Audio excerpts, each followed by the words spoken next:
Le cedo la palabra al doctor Santinelli, a quien le damos la más cordial bienvenida a la Universidad del Desarrollo Empresarial y Pedagógico. Doctor Miguel Ángel Santinelli, lo escuchamos. ¿Qué tal? Muy buenos días a todos. Es un gusto estar esta mañana con todos ustedes. Y aprovecho para pues celebrar que la UNIDEP está llevando a cabo su segundo foro UNIDEP de responsabilidad social universitaria y empresarial. Y sin duda felicitar al doctor Roberto Ángeles Lemos, rector de la UNIDEP, y al doctor Mauricio Covarrubias Moreno, secretario general, por supuesto también a la maestra Ela, que es una persona muy cercana y siempre está atenta dándonos seguimiento ahí en la Facultad de Responsabilidad Social.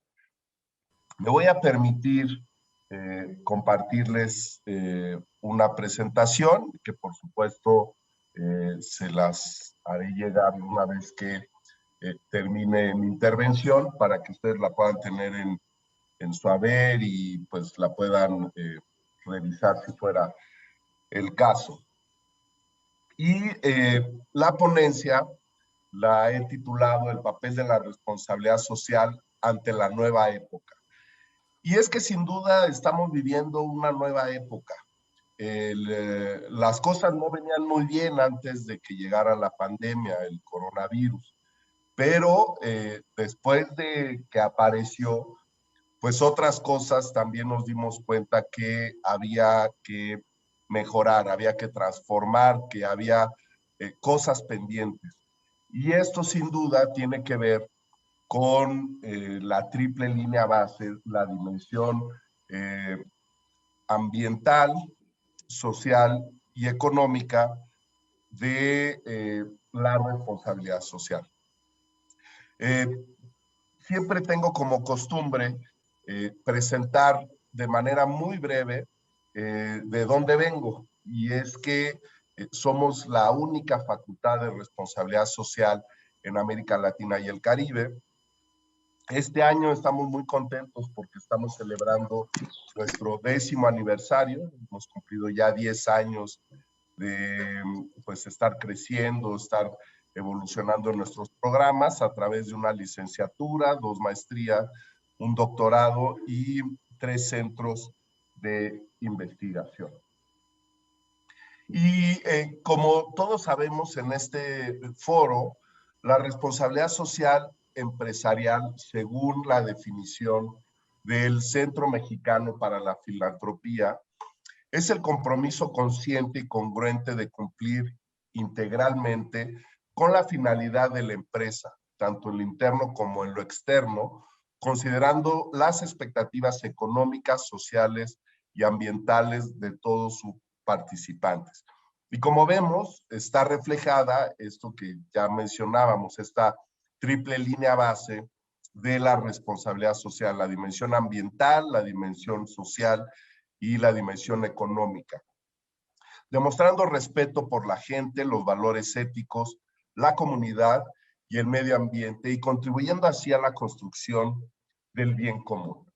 Y la responsabilidad social sigue siendo un constructo, sigue evolucionando a través del tiempo, lo ha hecho incluso con un nuevo enfoque para esta triple línea base, y dentro de los elementos de valor compartido que presenta, pues está sin duda el cumplimiento de la legislación tanto nacional como internacional, el aseguramiento de marca en el ámbito empresarial, la mejor relación con los grupos de interés, tanto para la dimensión gubernamental de las empresas del tercer sector y empresarial sin duda, y nos genera ventajas competitivas, como nos dice el académico, el doctor Michael Porter, investigador de la Universidad de Harvard, que investiga precisamente las ventajas competitivas, y él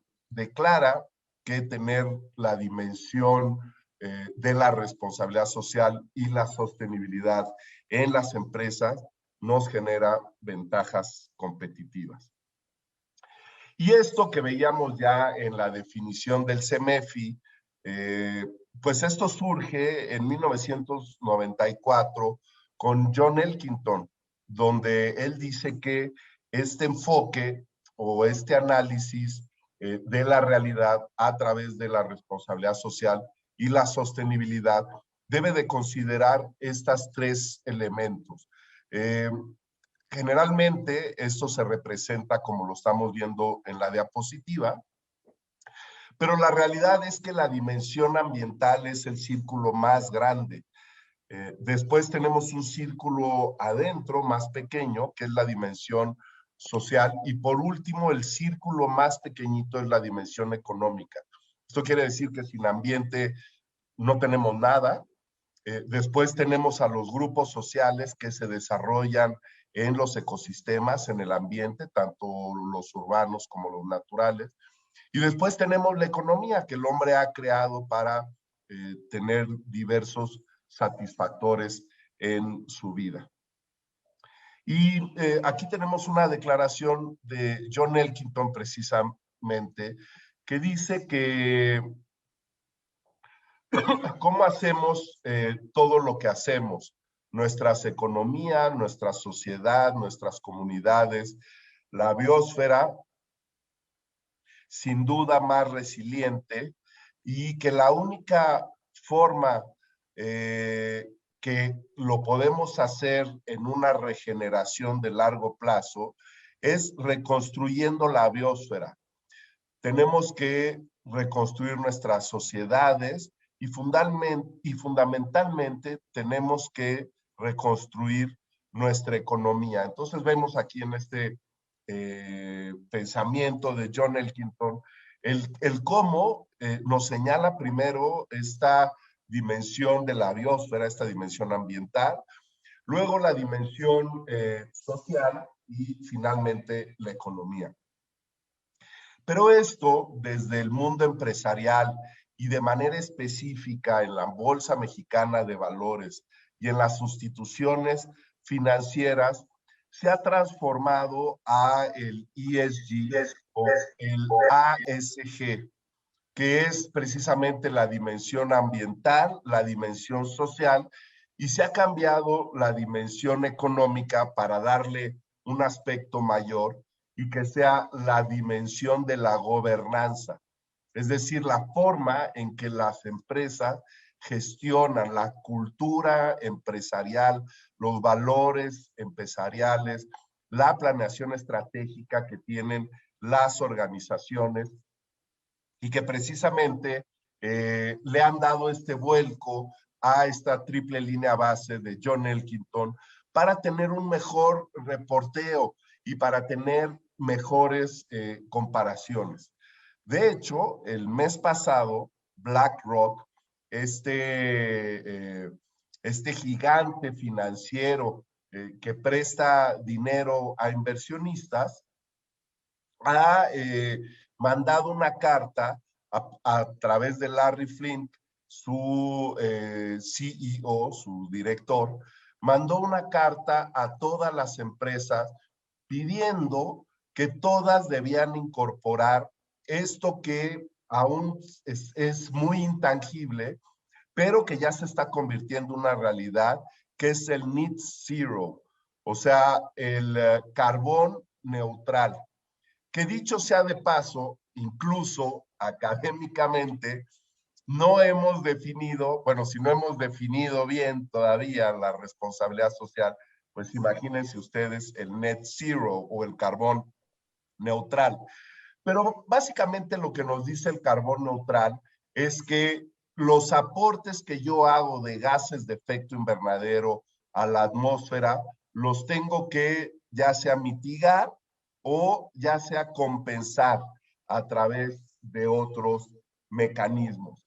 Y hoy, precisamente hoy, cobra una gran relevancia esto que estamos comentando, porque si ustedes recuerdan, el primer compromiso que firma el presidente de los Estados Unidos, John Biden, es regresar al Acuerdo de París de 2015, este acuerdo poderoso que es la continuidad del Protocolo de Kioto y sin duda de la Convención Marco de las Naciones Unidas para Cambio Climático.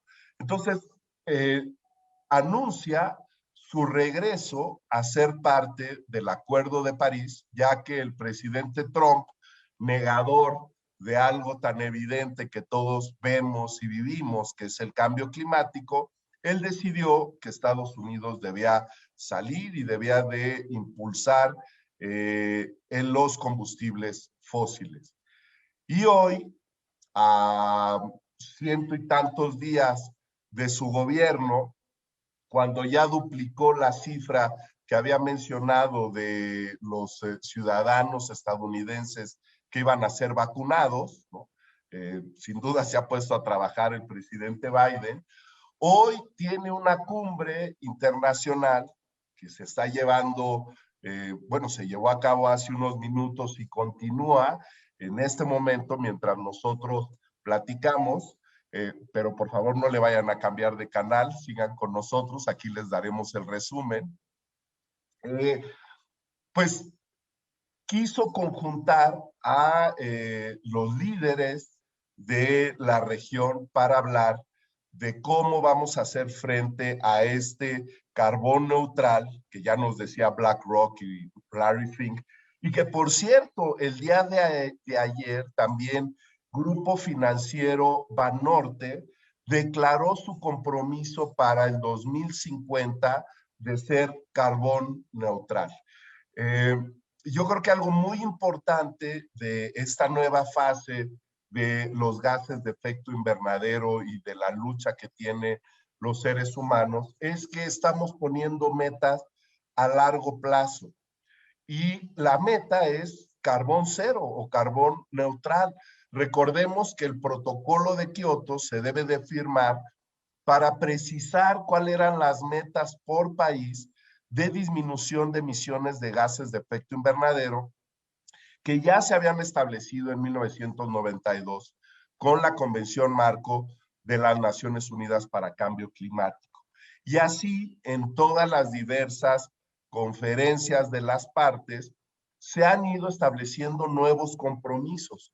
Ahora, el gran cambio es que se está estableciendo este compromiso para el 2030, cuando acaban los objetivos de desarrollo sostenible, cuando termina esa vigencia después de 10 años, de 15 años de objetivos de desarrollo del milenio, los transformamos a objetivos de desarrollo sostenible y ya estamos en la última década para cumplir con estos nuevos objetivos. Entonces, creo que es muy importante celebrar que las instituciones financieras, que finalmente mueven la economía, estén pidiendo esto, estén pidiendo este compromiso por parte de todo el mundo financiero, la banca, las bolsas, los seguros, etcétera. Porque nos da claridad.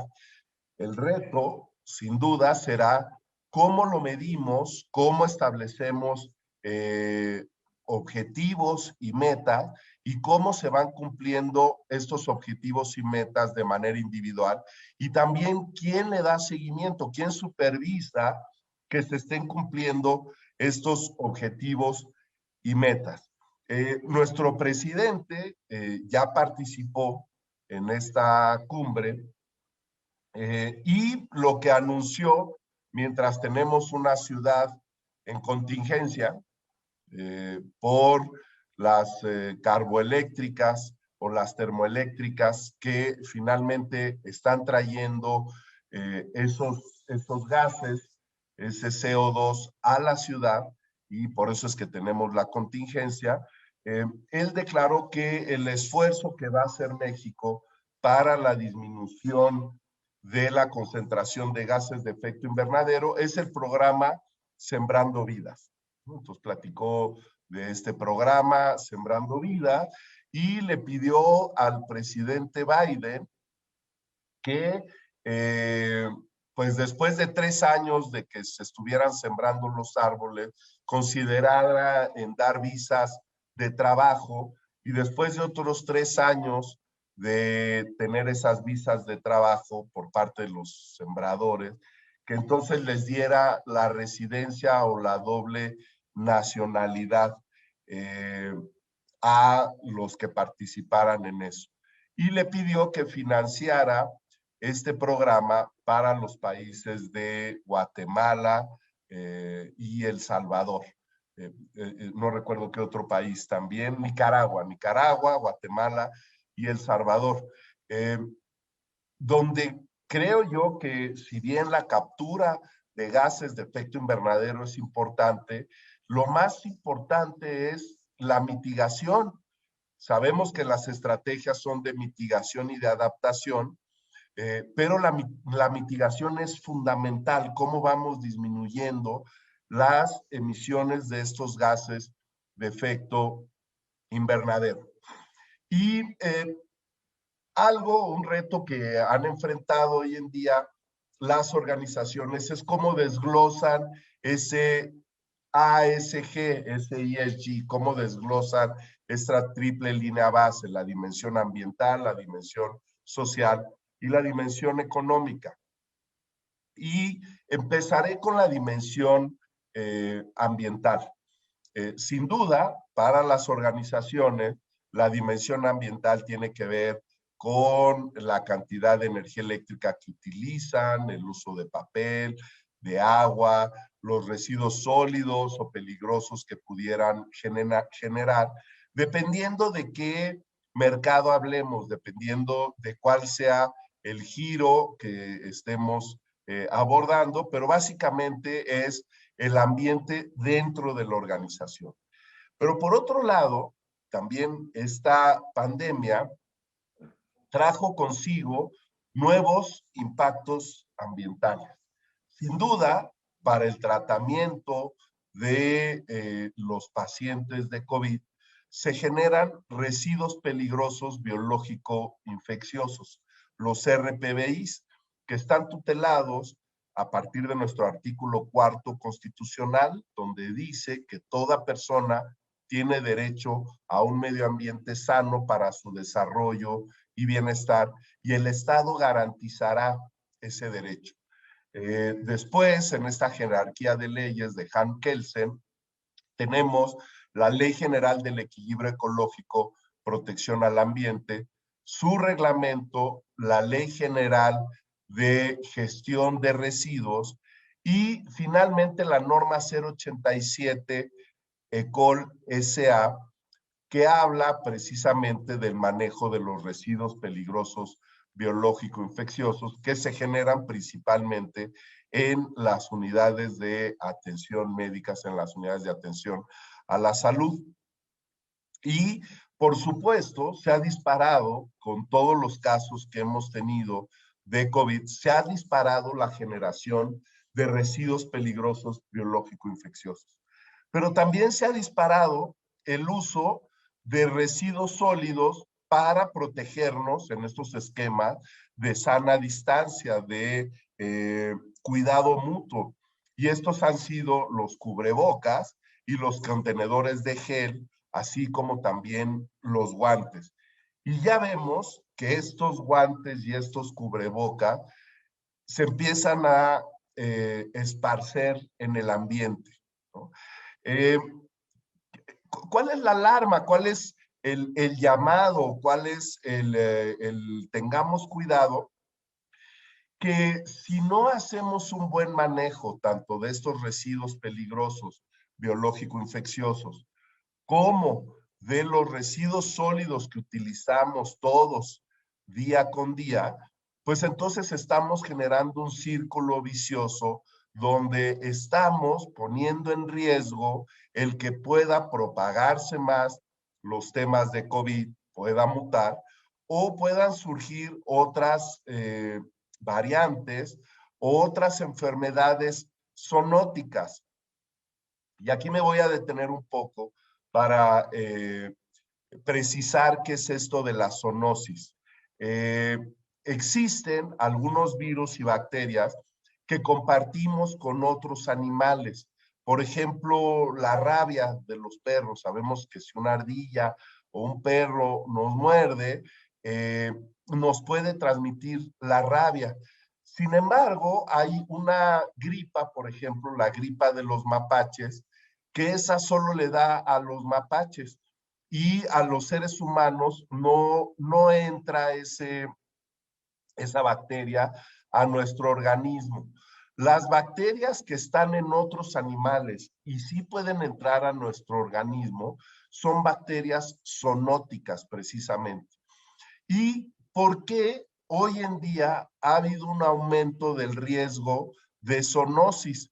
Porque los seres humanos estamos aumentando nuestro hábitat, estamos transformando los ecosistemas naturales en ecosistemas agropecuarios y posteriormente en ecosistemas urbanos, y eso es lo que hace que exista un mayor contacto entre las especies naturales, la fauna natural, la flora natural y los seres humanos. Entonces, por supuesto, cada vez más hay riesgo de zoonosis porque estamos ocupando mayor territorio y eso nos acerca a diferentes especies animales.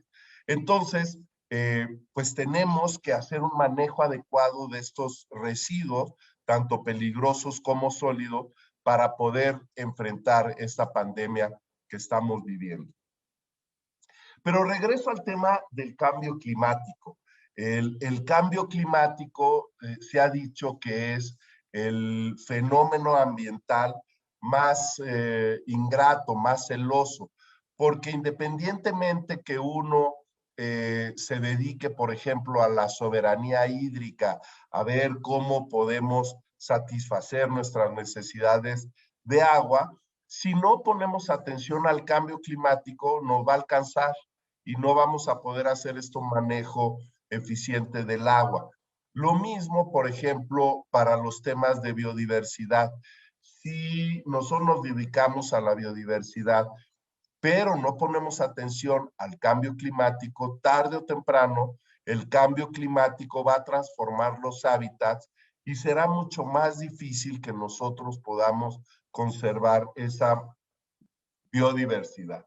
Y el ser humano a través de la historia ha observado los fenómenos climáticos como la lluvia, la temperatura, la velocidad del viento, y incluso Aristóteles desde el 384 antes de Cristo escribió un documento que se llamó Meteorológica y plasmó observaciones de fenómenos climáticos, es decir, que el clima siempre ha llamado la atención de los seres humanos, porque también el clima nos permite saber cuándo es el tiempo de sembrar, cuándo es el tiempo de cosechar, cuándo es el tiempo de cazar alguna especie animal o recolectar frutas o hierbas que había en el campo, y por eso esta relación tan cercana con el clima. Pero es hasta 1960, el 1 de abril, donde se lanza el primer satélite de Cabo Cañaveral para hacer mediciones climáticas. Hoy en día hay cientos de satélites en nuestra estratosfera y muchos de ellos precisamente se dedican a hacer predicciones climáticas. ¿Y qué nos dice el cambio climático? Y que lo hemos visto a partir de los años 80, que tendremos cambios en los fenómenos hidrometeorológicos, es decir, los que están relacionados con el agua, siendo estos de mayor intensidad y más extremo. O sea, vamos a tener más lluvias, más inundaciones, pero también más sequías, más ondas de calor, más golpes de calor, más frío extremo, más calor extremo. Y eso, por supuesto, transforma nuestro ambiente y además pone en riesgo algo muy importante que nos ha costado mucho trabajo como humanidad construir, que es precisamente nuestra infraestructura urbana y agropecuaria, nuestros sembradíos, los sitios donde tenemos los potreros, donde se producen las gallinas, las carreteras, los puertos, los aeropuertos, los tendidos de energía eléctrica, las tuberías con las que dotamos a los centros urbanos de agua potable, donde extraemos también el agua residual, y todo eso se pone en riesgo con estos fenómenos hidrometeorológicos. Y aquí lo que vemos es cómo está distribuida nuestra atmósfera, y los fenómenos hidrometeorológicos están aquí en la troposfera, en la parte más baja de la atmósfera. Ahí es donde se llevan a cabo todos estos fenómenos hidrometeorológicos, que además se derivan del efecto invernadero. Sabemos que el efecto invernadero es importantísimo, si no, no podríamos tener esa estabilidad de temperatura en la Tierra, pero conforme nosotros hemos estado emitiendo gases de efecto invernadero, estos se han ido acumulando en la atmósfera y han ido calentando nuestra atmósfera. Ya tenemos 1 grado centígrado más de temperatura media de la Tierra. Esto podría parecer insignificante, pero es un gran cambio, y de hecho todos los países han acordado la visión a largo plazo, lo que le han llamado la visión a largo plazo, es que no pasemos de 2 grados centígrados la temperatura media de la Tierra. Por eso vemos estos compromisos geopolíticos, como lo está haciendo ahora el presidente Joe Biden, con sus homólogos también, primeros ministros y presidentes, y es también un tema de interés social. El 54% de los votantes en Estados Unidos están a favor de la disminución de las emisiones de gases de efecto invernadero para revertir los efectos del cambio climático. Y por supuesto, este conocimiento, estos procesos, no se adquieren de manera coloquial. Hay que tener una formación a través de los esquemas de las instituciones de educación y por supuesto de las instituciones de educación superior para comunicar a las personas qué es lo que está sucediendo y cómo podemos revertir estos efectos. Aquí vemos el espectro de luz, y el espectro infrarrojo es precisamente el que va aumentando la temperatura media de la Tierra. Y por supuesto el espectro visible, que sabemos que la luz blanca se descompone como los 7 colores del arco iris. Y toda esta historia del cambio climático surge en 1988, cuando la Organización Meteorológica Mundial y el Programa de las Naciones Unidas para Medio Ambiente crean el Panel Intergubernamental de Expertos sobre Cambio Climático. Este era un panel que hacía investigaciones de cambio climático para ver si existía eso que se decía que era el cambio climático, y hoy en día lo que hace es administra y concentra todas las investigaciones que se hacen en todo el mundo en materia de cambio climático. Y dentro de esta investigación científica se ofrece al mundo información y conocimiento del cambio climático y sus probables consecuencias socioeconómicas y ambientales, así como la creación de estrategias que permitan hacer frente con la implementación de acciones de mitigación y adaptación. Este panel, este centro que investiga los procesos de cambio climático, tiene 95% de certeza científica, es decir, no es una ideología, no es una creencia, es a partir del método científico que se ha comprobado que la actividad humana es actualmente la causa principal del calentamiento global.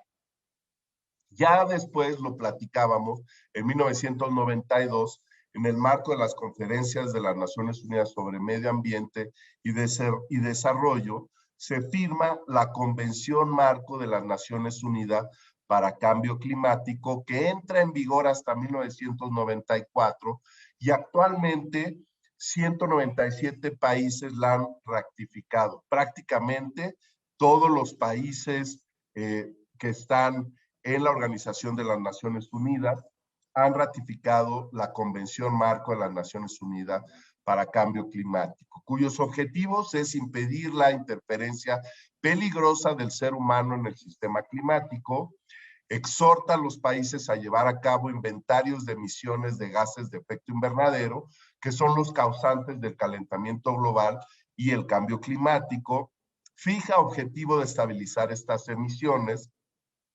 El protocolo de Kioto tutela las emisiones de 6 gases de efecto invernadero causantes del cambio climático, donde se encuentra el dióxido de carbono, el metano, los óxidos nitrosos, que ahora hemos descubierto que los fertilizantes nitrogenados también generan óxidos nitrosos que son causantes del cambio climático.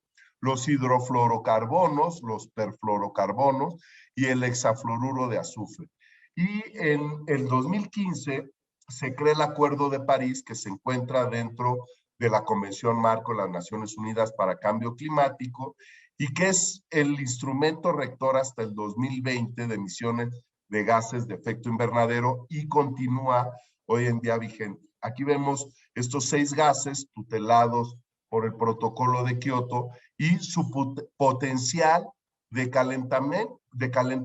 Vemos que el que tiene menos potencial de calentamiento es el dióxido de carbono y sin embargo le hemos puesto mucha atención a este gas, pero vemos que hay otros gases que tienen un mayor potencial para el cambio climático.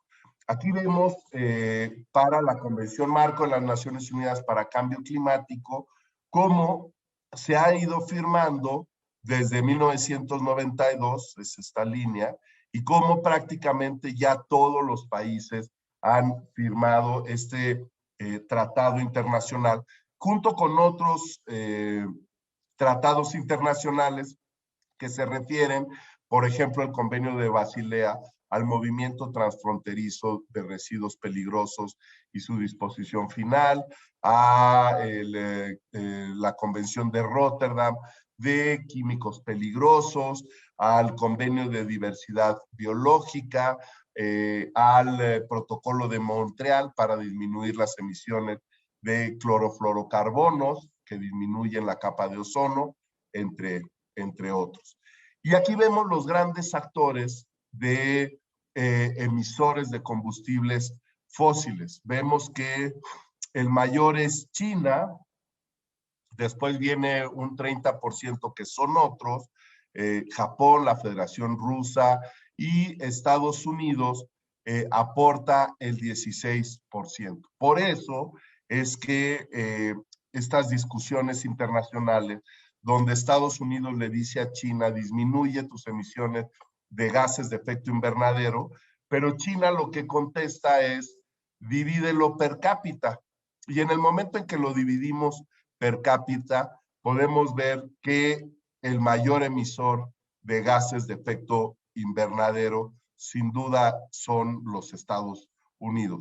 Por eso yo celebro que el presidente Biden, dentro de su primera acción de gobierno, fue regresar a el Acuerdo de París y hoy en día vemos cómo está tratando de hacer geopolítica, política global, para organizar a todas las naciones, avanzar hacia la disminución de los cambios que tiene el cambio climático. Esto no se podrá hacer solo, requiere de la participación de todos. Y vemos también cómo es muy importante fortalecer las actividades nacionales, es decir, que cada país no solo lo tenga a un nivel de tema federal o de tema internacional, sino que lo opere de manera puntual. Y aquí vemos cómo sería la curva de mitigación para el rango de los 2 grados centígrados o para el rango de los 1.5 grados centígrados. ¿Cuáles barreras es la que hemos identificado y a nivel nacional? No contamos aún con suficientes instituciones subnacionales y no estatales que lideren con el ejemplo a nivel nacional los procesos de cambio climático. Pocas instituciones visibilizan su accionar climático y su apoyo a una mayor ambición climática públicamente en sus países, y el involucramiento es débil y fragmentado de los actores subnacionales y no estatales en diálogos sobre políticas públicas, limitando su aporte e impacto. Existen coaliciones nacionales diversas conformadas por instituciones del sector privado, la academia, la sociedad civil y gobiernos locales y estatales comprometidas con un fin común, que es liderar la transición socioeconómica de sus respectivos países hacia sociedades carbono neutrales y resilientes para el 2050 por medio de acciones y políticas alineadas con la meta del 1.5 grados centígrados. Esta es la conformación de las conferencias de la parte, donde tenemos los mecanismos financieros, el panel intergubernamental de cambio climático, los mecanismos de desarrollo limpio. Y como ven, nos hemos reunido desde el año 95 para temas de cambio climático. Estas son todas las conferencias de las partes que se han tenido en los diferentes países. Esta se celebra tradicionalmente en noviembre, diciembre de cada año. Aquí tenemos el Acuerdo de París, ¿no? En el 2015, como ya lo hemos mencionado. La COP25 estaba planeada para Santiago de Chile, pero recuerden que tuvimos movimientos sociales muy importantes de transformación social, a pesar de que Chile tiene unos indicadores extraordinarios en materia de calidad de vida y de desarrollo, pero hubo unos movimientos sociales y por ello se tuvo que llevar a cabo en Madrid en el año 2019, en Madrid, España. Y el año pasado, en el 2020, la COP26 estaba prevista en Inglaterra, en Glasgow, en Escocia, y ha sido aplazada hasta noviembre y diciembre del 2021. Es el primer año desde 1994 que no tenemos una conferencia de las partes en materia de la Convención Marco de las Naciones Unidas para Cambio Climático por temas de pandemia, y esperemos que sí se pueda llevar a cabo en este 2021. En Glasgow, en Escocia, no ha sido cambiada la sede. Estos son algunos de los ejemplos que tendremos de la transformación climática. Y como ven, pues en todas perdemos: reducción de cosechas, los deshielos, los daños a los arrecifes de coral y a la biodiversidad, y los daños a nuestro sistema climático. Y también, pues ya hablábamos del carbón neutral, el carbón cero.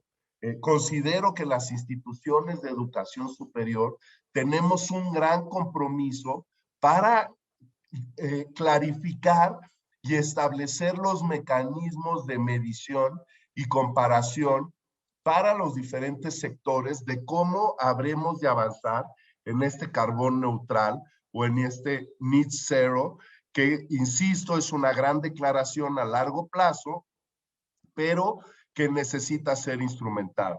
¿Es una indulgencia? Por supuesto que no. O sea, es un compromiso que se tendrá que trabajar día con día, y tendremos que poner de acuerdo en un esquema de organizaciones públicas, privadas y sociales, cómo avanzamos de manera contundente hacia este carbón neutral. Ya lo comenté, no se ha definido académicamente pero sí es un buen propósito. Esperemos que no sea como los propósitos de Año Nuevo, que ya en el primer cuatrimestre del año, pues ya se nos olvidó a todos lo que con mucha fe declaramos a principio de año. Por eso esta importancia de establecer quiénes serán los monitores, quiénes darán ese acompañamiento, quiénes irán diciendo a las empresas si van avanzando bien o no hacia ese compromiso que se han planteado en este año y cómo llegar al 2030 y al 2050. Es algo de muy largo plazo. Yo en el 2050, si Dios nos da permiso, pues ya tendría 80 años y probablemente pues ya esté jubilado. O sea, no sé, necesitamos jóvenes que sean los que den seguimiento e instituciones sólidas que estén haciendo este acompañamiento. Esto creo que es una gran oportunidad de generación de empleos, de generación de organizaciones. El éxito, como he mencionado, estará en los objetivos y metas que se establezcan por cada organización, por cada empresa, los incentivos y facilidades gubernamentales y económicos que también compartan las instituciones financieras y los esquemas de medición y reporteo que sean compatibles. Y considero que para todos estos temas hay una gran oportunidad para las instituciones de educación superior y para las generaciones de profesionistas que están saliendo hoy en día y que pueden asegurar el seguimiento a las organizaciones públicas, privadas y sociales una vez que se conformen estos esquemas de seguimiento. Entonces, bueno, vemos que el cambio climático llegó para quedarse, seguirá y tendremos que actuar en consecuencia. Y lo mismo para los temas de biodiversidad. Y aquí voy a hacer referencia al índice del planeta vivo de la WWF, donde vemos que la disminución de la biodiversidad se ha sido impactada en un 68%. Lo mismo para temas de agua potable, ha disminuido en un 84%. Se han perdido las áreas salvajes de la Tierra, 75% de la superficie terrestre ya tiene presencia humana y solo son 4 países que contienen la mayoría de áreas que no tienen intervención humana: Rusia, Canadá, Brasil y Australia. Dentro de los 5 principales amenazas para nuestro bienestar que investigó el informe del Planeta Vivo, vemos cómo desde 2010 pues había más temas económicos, para 2011 fueron más temas ambientales, 2012 ya hablaba de temas sociales, tecnológicos, ambientales y económicos. Ya vemos para el 2015 temas geopolíticos, ¿no? Fue lo que prevaleció: conflictos interestatales, fracaso de la gobernanza nacional, colapso o crisis del Estado. Pero vemos que el año pasado los 5 problemas que más aquejan a los seres humanos son ambientales: el clima extremo, el fracaso de la acción climática, los desastres naturales, la pérdida de diversidad y los desastres ambientales antropocéntricos. Y eso pues tiene que ver con nuestra agricultura, nuestra ganadería, y para ello tenemos los objetivos de desarrollo sostenible, que hemos visto que se desagregaron de los 8 objetivos de desarrollo de milenio a los 17 objetivos de desarrollo sostenible, teniendo ya más elementos para la dimensión social y para la dimensión ambiental, para la dimensión planetaria, e incorporando también nuevos, una serie de 5 objetivos totalmente nuevos para los temas de prosperidad, de mejora económica. Y aquí vemos cómo estas esferas de John Elkington, que ahora lo vemos también en la ASG, en el ESG, lo más importante, la dona más grande que debemos de preservar es la biosfera. Después sigue la sociedad y después los temas económicos. Sin embargo, vemos pocas organizaciones que están haciendo temas con la biosfera. La mayoría se van a temas sociales, a temas de pobreza. Y entonces aquí paso a hablar un poco de los temas sociales que debemos de tener en las organizaciones, y esto enmarcándolo en la salud organizacional. Al centro de las organizaciones, ya sean públicas, privadas y sociales, debe de estar presente la dignidad de la persona humana a través de la ética, de los valores, de los principios, de la honestidad, de la integridad. Eso es lo que debe prevalecer en todo momento al centro de las organizaciones. También dentro de las organizaciones hay un ambiente físico laboral, y hoy estemos en casa o estemos en la oficina, debemos de tener posiciones correctas, debemos de preservar nuestra salud en nuestros procesos laborales. También el entorno psicosocial de trabajo es fundamental, que tengamos relaciones armónicas, que tengamos relaciones adecuadas, que haya solidaridad, subsidiariedad, compañerismo, trabajo en equipo, enfoque de resultado, objetivos y metas, y por supuesto la ética y los valores que ya comentaba. También las organizaciones no están en un mundo aislado. Debe de haber un involucramiento de la organización con la comunidad, con los grupos de interés, con la cercanía del entorno donde llevan a cabo sus operaciones. Y por supuesto, la salud de los integrantes de esa organización, que ya sea dentro de la organización o a través de esquemas de subrogación o de convenios, se tengan procesos de salud de los trabajadores. En la Universidad de Anáhuac, en el doctorado de Innovación y Responsabilidad Social, se presentó la tesis de Anne Tardán, de la doctora Anne Tardán, donde estableció un modelo de bienestar y confort humano, un acercamiento al cálculo de la productividad social en un caso de estudio de Torre Mayor.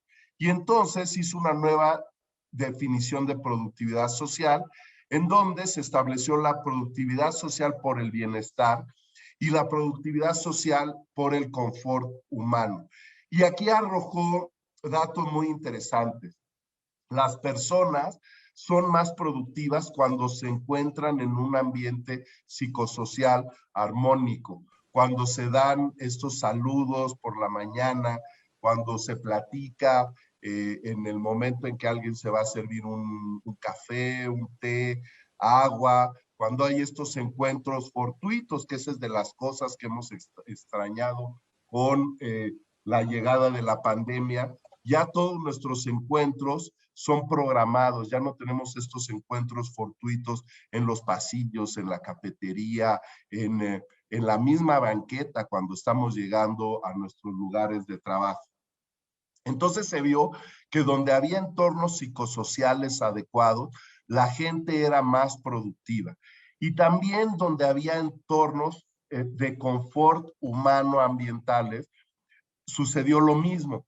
Esto, por ejemplo, se presentó en, perdón, los tipos de materiales o de líquidos de limpieza que usaban. Si se pedía la aprobación por parte de los trabajadores de los productos de limpieza que se aplicaban, estaban más a gusto por el olor que percibían. Y lo mismo para la calefacción o el aire acondicionado. Si había posibilidades de establecer de manera individual la calefacción y el aire acondicionado, era también un factor de mayor productividad social. Y esta nueva definición nos dice que es un proceso continuo que permite calcular las métricas comparando las evaluaciones de la productividad social por el bienestar y la productividad social por el confort humano, que relacionan la excelencia de los obreros y los empleados en sus resultados y sirve para evaluar su participación en el valor agregado de las empresas. Dentro de este esquema de un ambiente seguro o de organizaciones saludables, desde la Universidad Anáhuac, y seguramente todas las organizaciones lo están haciendo, hemos establecido el plan de regreso seguro, que nos da diferentes lineamientos para regresar de manera escalonada y paulatina a las actividades en la universidad. Y vemos que esto será cuando tengamos semáforo verde por parte de nuestras autoridades y solamente el 10% del alumnado regresará. Afortunadamente, no hemos dejado de impartir clases, pero lo que sí hemos visto es que los alumnos que recién regresaron al campus a llevar a cabo laboratorios de diseño, de comunicación, de hotelería, de gastronomía y de medicina, tuvieron una reacción muy interesante porque ya tenían un año que no compartían o que no conocían a sus compañeros de manera presencial ni a sus profesores. Y se dieron eventos de encuentro humano muy armoniosos, muy agradables, en donde los alumnos se abrazaron, conversaron, intercambiaron, y les dio mucho gusto el poder conocerse y poder tener este regreso lo más seguro posible a la universidad. Y el criterio que hemos seguido en la universidad es que si alguien está haciendo bien el teletrabajo, lo que tiene que hacer, estar en campus no es necesario, no es una ventaja, está bien donde está. Es decir, el teletrabajo consideramos que es algo que ya llegó para quedarse y solamente estaremos yendo al campus en los momentos importantes y necesarios. Tenemos un centro de orientación en línea y también ya entrando a la última parte de esta charla, la parte de esta triple línea de fondo, la parte ambiental, la parte social, la parte económica. La economía circular es, estamos replicando la manera de funcionar de los ecosistemas, que es sistemática y circular, ya que los principios de la ecología nos dicen que los sistemas o ecosistemas, que es la unidad funcional de la ecología, se mueven a partir del flujo de energía y del reciclado de los materiales. Y eso es lo que busca precisamente la economía circular, darle vuelta a nuestros materiales para que prevalezcan más en la infraestructura urbana. En el manejo del agua es muy claro cómo a través del tratamiento de las aguas residuales podemos tener esta economía circular. Y aquí es una representación de cómo hay diferentes ciclos naturales, el ciclo del agua, el ciclo del nitrógeno, del oxígeno, del carbón, del fósforo, que a partir de las leyes de la termodinámica, donde nos dicen que la materia no se crea ni se destruye, solo se transforma, están dando vueltas en nuestro ecosistema urbano. Y con eso brinco también a nuevamente el tema de ESG para cerrar como esta dimensión económica que la estamos impulsando a través de la economía circular, con esta nueva aproximación de lo ambiental, lo social y la gobernanza. La economía se ve inserta en la gobernanza y hoy en día vemos que va más allá la gobernanza del tema económico, sino que también toma en cuenta los valores, las estrategias, los indicadores, la estrategia, la operación de las organizaciones, de cómo llevan a cabo las diferentes actividades dependiendo del giro en el que se encuentren. Pues con esto queridas participantes, queridos participantes, pues es el planteamiento de cómo tendremos que hacer frente a los nuevos retos que nos presenta